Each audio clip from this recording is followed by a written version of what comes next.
Bonjour, je m'appelle Tammy Mackenzie. Aujourd'hui, je vais présenter une façon d'utiliser l'IA pour faire des plans d'affaires. En premier, mon CV. J'ai 20 ans ou plus environ d'expérience comme contrôleur et chef de financière d'organisation, surtout des petites et des moyennes entreprises. Je suis aussi, j'ai longtemps été directrice de compte dans des bureaux de comptables pour les PME, donc jusqu'à 50 PME par année que j'aidais ou que j'opérais et que j'aidais ou j'opérais dans la stratégie, donc les opérations et la stratégie. Avant ça, je faisais la tenue de livre, et tout le long, j'étais aussi entrepreneur. Dans les dernières années, je suis tech CEO, donc directrice d'entreprise technologique. Je suis aussi chercheuse. Mes questions, ils sont autour de la société, des institutions, des affaires, comment que ces choses-là interagissent et par rapport à l'IA, comment que l'IA vient nous aider ou nous nuire dans nos buts d'affaires comme nos buts sociaux. Et à cet effet-là, aujourd'hui, je vous parle d'un plan d'affaires avec l'IA qui est bon pour la société. Et il y a des contraintes sévères à pouvoir le faire comme il faut. Par contre, c'est pas impossible. Alors, on va commencer avec qu'est-ce que ça peut faire. C'est vraiment extraordinaire. Je peux faire un plan d'affaires à peu près 4 fois plus vite que je pouvais le faire avant. C'est vite. Et en tous ses détails. La question qui mène aujourd'hui à ce vidéo, c'est, j'ai parlé avec un consultant, lui a posé la question, est-ce que je peux former mon IA sur mes plans d'affaires et mes rapports de consultation? La réponse est oui, il peut, mais c'est pas bon pour la vie privée de le mettre dans les modèles publics et aussi c'est pas nécessaire. Parce que pour la plupart, ils ont déjà été formés sur tous les rapports d'affaires et des rapports de consultants depuis très longtemps. Fait que par contre, tu peux y apporter ta touche. Fait que t'as pas nécessairement besoin de donner tes informations pour y porter ta touche. Et on va en parler comment. Parce que ça fait, pour commencer, tous nos outils. Les PESTLE, les analyses micro, macro, environnementales, les SWOT, Strengths, Weaknesses, Opportunities and Threats, opportunités, menaces, vous l'avez, vous le connaissez, les VRIO, les valeurs uniques, les forces compétitives de Porter, mais tous nos instruments d'analyse au MBA, en affaires, en consultation, ils les ont mis dans ces systèmes-là. Fait qu'ils peuvent le faire, puis ils peuvent le faire très vite. Ils peuvent faire des plans de communication, des plans de marketing, ils peuvent faire des communications, préparer des courriels. Vraiment, vraiment très vite. Des stratégies en grand détail, à peu près illimitées et en catégories. Fait qu'on a plusieurs options par rapport à nos outils d'aller plus vite avec les modèles LLM, Large Language Model, les modèles comme GPT, etc. Fait qu'on se pose la question, quand est-ce qu'on l'utilise et quand est-ce qu'on l'utilise, que c'est pas si sain de l'utiliser ou sage. C'est une question de conséquences. Quand les conséquences sont basses, on peut l'utiliser, le checker. Quand les conséquences sont hautes, les questions commencent à être plus importantes. Est-ce qu'on peut l'utiliser? Est-ce qu'on devrait l'utiliser? Comment qu'on l'utilise? Ben, importante en termes de conséquences pour le client, en termes de diligence, en termes de loi et juridique, etc., mais aussi par rapport à notre honneur professionnel et personnel, nos valeurs, nos façons de faire et qu'est-ce qu'on veut comme legs. Alors, voici là au bord les conséquences à considérer. Le taux d'énergie et d'eau est très élevé pour ces outils-là. Vous l'avez sûrement déjà entendu. C'est vrai, je vous le confirme, c'est mal mesuré. On sait simplement que c'est cher en énergie, c'est cher en eau pour les centres de données et que de plus, que les grandes compagnies d'IA, ils poussent pour du nucléaire pour pouvoir mon Dieu, avoir assez d'énergie pour leur système. Le problème avec le nucléaire, c'est que même s'ils parlent de petit ou grand, des différentes sortes de nucléaire, on n'a pas de solution à long terme pour la pollution que ça cause. Fait que l'uranium usé, les choses comme ça qu'ils mettent dans les machines, quand c'est fini, c'est radioactif pendant des dizaines de mille d'années.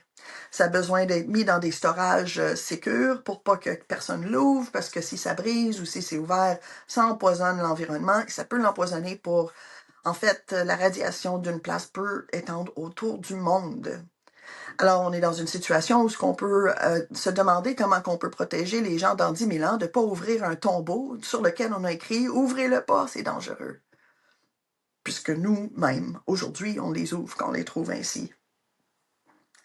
Fait que la pollution, la diligence, presque tous les systèmes auxquels on a accès aujourd'hui, presque, pas tous, mais presque, ont été programmés et avec des informations piratées, volées, illégales, des photos, des images, des livres qui sont pas publics, qui sont pas supposés d'être rentrés et même jusqu'à être des choses illégales, comme des matériels d'abus.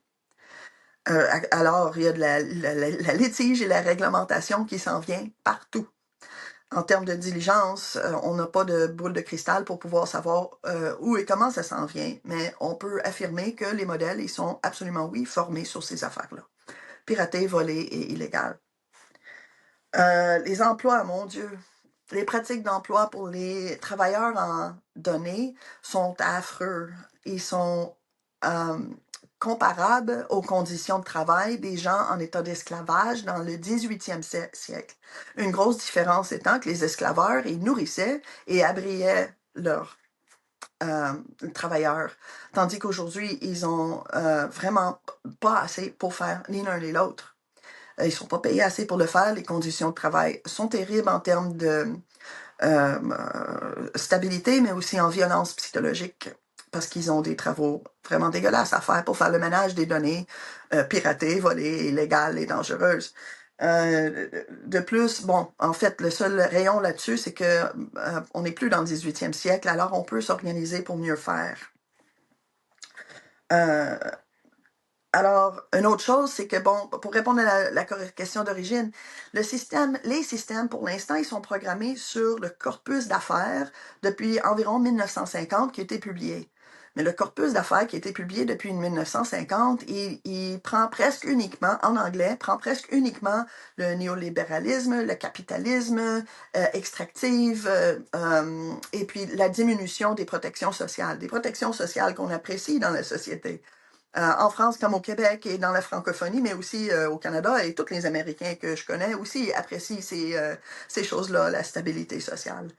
Alors, il faut qu'on fasse attention parce que ces systèmes-là, à chaque fois qu'on s'en sert, ils vont nous donner des stratégies et des façons de faire qui reproduisent ce legs-là de néocapitalisme, de néolibéralisme et de capitalisme extrême, ce qui est un danger terrible pour le futur.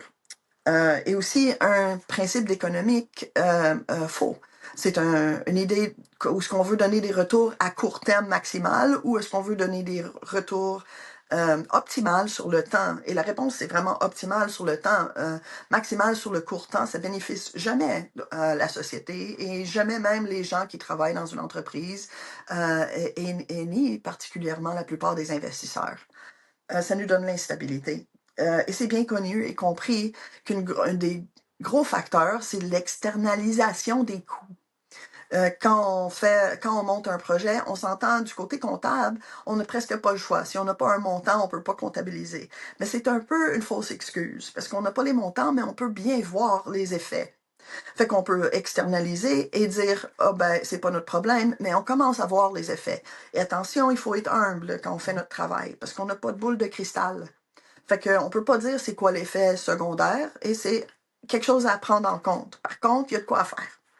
Il y a des programmes, il y a des façons de faire des affaires où ce qui sont pas, où ce que le but, c'est pas la destruction de la société au bénéfice de un ou deux individus. On peut faire des plans pour l'impact. En recherche, il y a même un Massive Online Course, un cours en ligne massif que vous pouvez accéder. C'est en anglais. Ça a été bâti par Oxfam et l'Université de Cape Town, des chercheurs à l'Université de Cape Town, spécifiquement pour maximiser l'impact d'un projet de recherche. Et ça fonctionne pour les affaires aussi. Je vais vous le montrer brièvement, je vais vous en parler brièvement, mais je vous invite à aller voir en plus de profondeur. Ces ressources sont un peu partout, mais peut-être pas toujours organisées de la même façon. Voilà, fait que la première chose, le but. Dans ce cas-ci, il faut établir un but. Moi, j'ai établi le but de dire, est-ce qu'on peut, on va faire des entreprises, on va utiliser nos capacités de bâtir des entreprises pour le bien du futur. C'est le premier but. On veut bâtir une entreprise qui est bon pour le futur. La deuxième chose, une théorie du changement.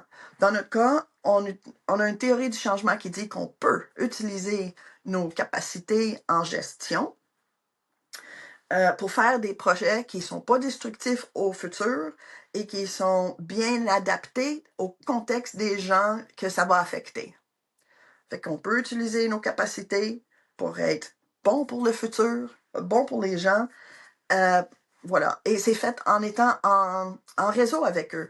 On parlait avant des parties prenantes. On parle maintenant aujourd'hui plus des réseaux, des gens et des écosystèmes qui sont affectés par nos décisions, par nos projets.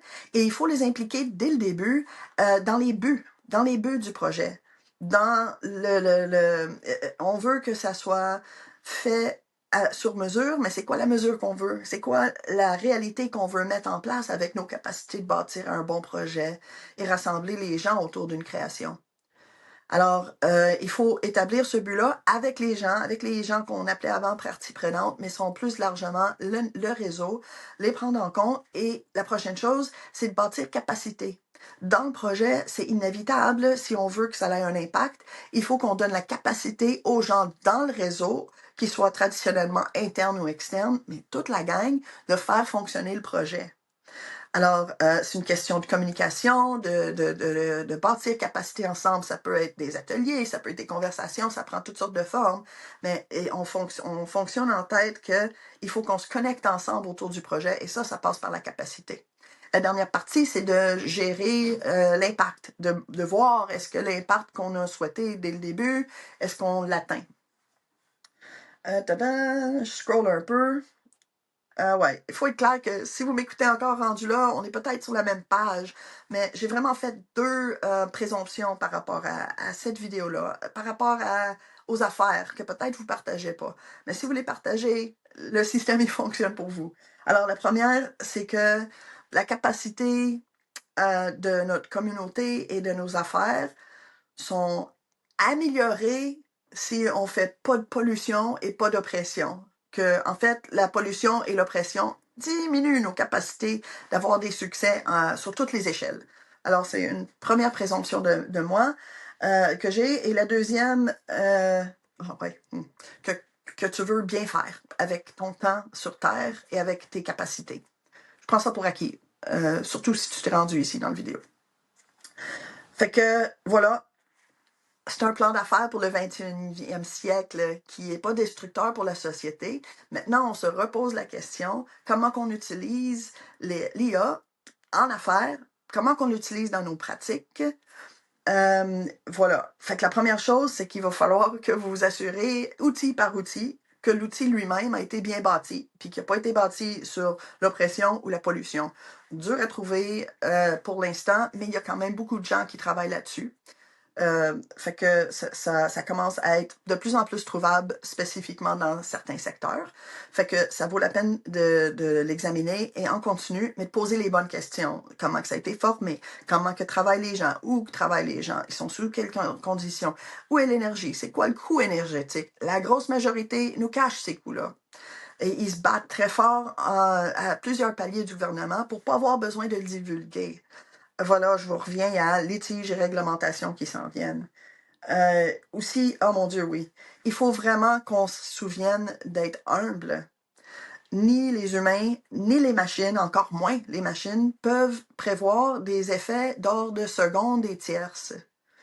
On n'a juste pas la capacité de prédire ces choses-là, même si on avait toutes les informations, et on n'a pas jamais les informations.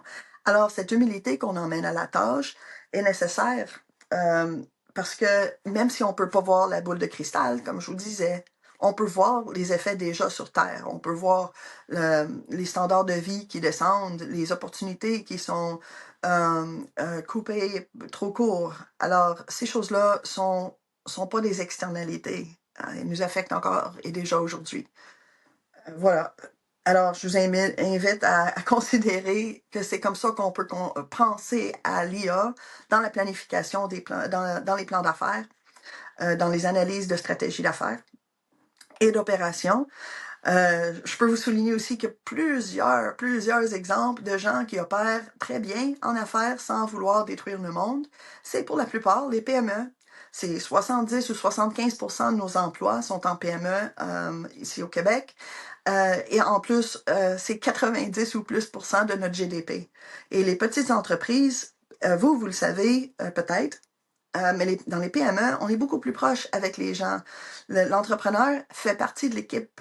L'équipe n'existe pas sans l'entrepreneur, mais l'entrepreneur n'existe pas sans l'équipe. Alors, on travaille en équipe et on s'occupe un de l'autre. On prend nos rôles. Et dans ce cas-ci, je vous invite à considérer aussi que augmenter l'efficacité et réduire les coûts par rapport aux employés réduit le bien qu'on peut vraiment faire comme entrepreneur dans le monde, qui auparavant a été une question de soutenir une communauté, que nos employés puissent signer leurs hypothèques. Voilà. Même dans les années où nous, on ne peut pas les signer nous-mêmes. Voilà l'entrepreneuriat de PME. Fait que je vous le remets dans vos mains. C'est vous, vous, toi. Je te parle, toi. T'es en affaires, tu peux faire quelque chose. La culture des affaires, elle est entre nos mains. On peut décider ce futur-là ensemble. Voilà. Merci. Bonne journée.